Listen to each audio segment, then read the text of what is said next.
Hi, my name is Steve Murphy with Teledyne LeCroy. I'm here today at Saelig Company in Rochester, New York, and I'd like to introduce to you a new scope that we think is going to revolutionize the general purpose digital oscilloscope market. This is the WaveSurfer 3000. This product starts at 200 megahertz and goes up to 750 megahertz.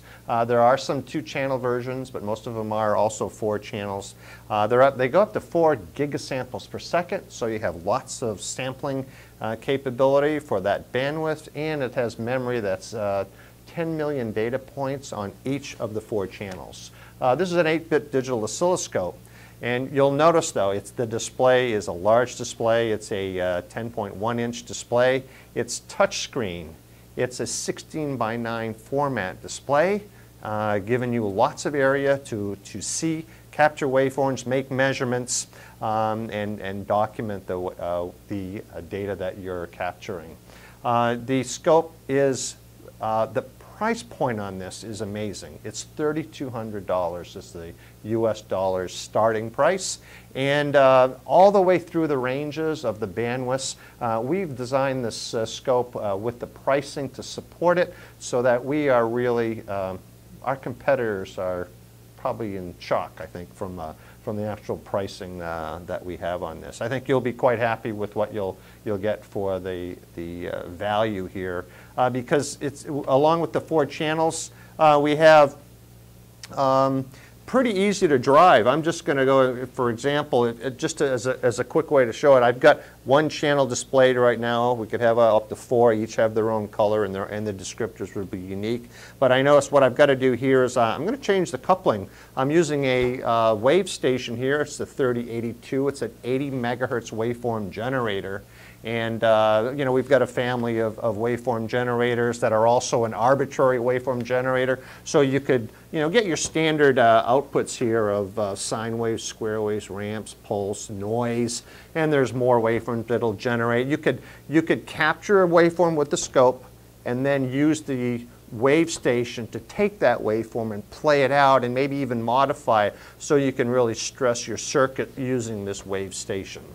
Back on the WaveSurfer, I'm going to just again put it at 50 ohms because that is the output of this generator. And you can see all of the changes are here. You know, your bandwidth is simple if you're using a diff probe or using a current transformer and you want it to be in volts or amps actually. You just make these changes right here. If you want to add, you know, labels, you can do that here. So it's all very easy. And when you're done setting up the channel, you just hit close and you're back and you have a full display. If you want to set up triggers, you just simply touch trigger. All your choices are here. You make changes to the left, and as you make changes, the menus to the right change based on that selection. Real easy to use. I think you'll find this to be pretty obvious, pretty simple to do. If you want to make measurements, I'm going to go up here to measure. Setup, you can add, you have 6 measurements, turn on a table and say, hey, I want to know what my peak-to-peak value is. There it is, it's added to the table. We can add a whole, up to 6 of them from a whole family of choices, statistics on, histogons on to show you what the distribution of these measurements are for everyone. And by the way, what's important is every feature that's measured is going to be added to the statistics table so you can quickly gain confidence on what your circuit is doing or identify problems with the range that's displayed in the statistic table or in the histogram, what's called a histocon, that's also provided for you.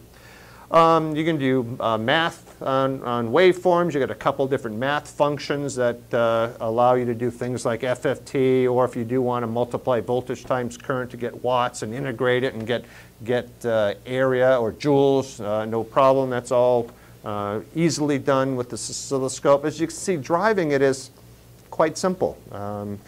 Documentation tools, just like standard LeCroy.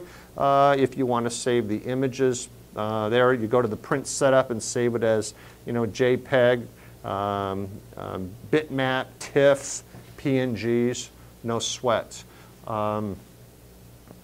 Then if you want to save it as lab notebook, You can document all of this, or you can say, geez, show me other thing that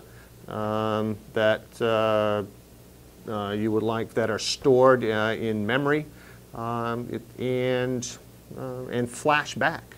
I don't know what I have here. Let's go ahead and see. Let's flash it back and see what the result is.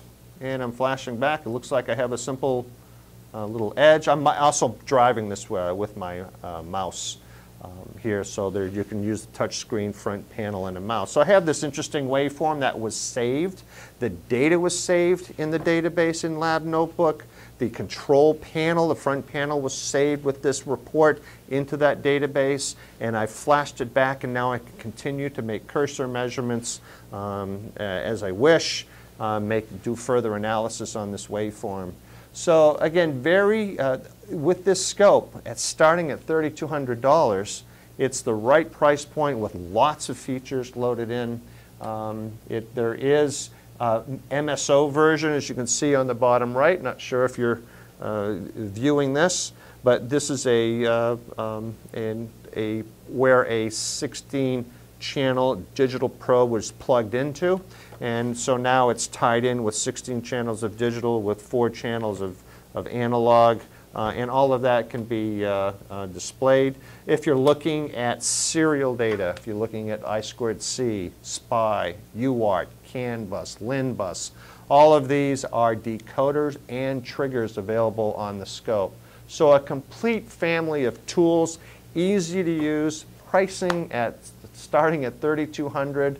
There's no other scope like this that are built for touch screen, built for this type of performance at that price. So thanks for your attention, and please call Saelig Company for more details.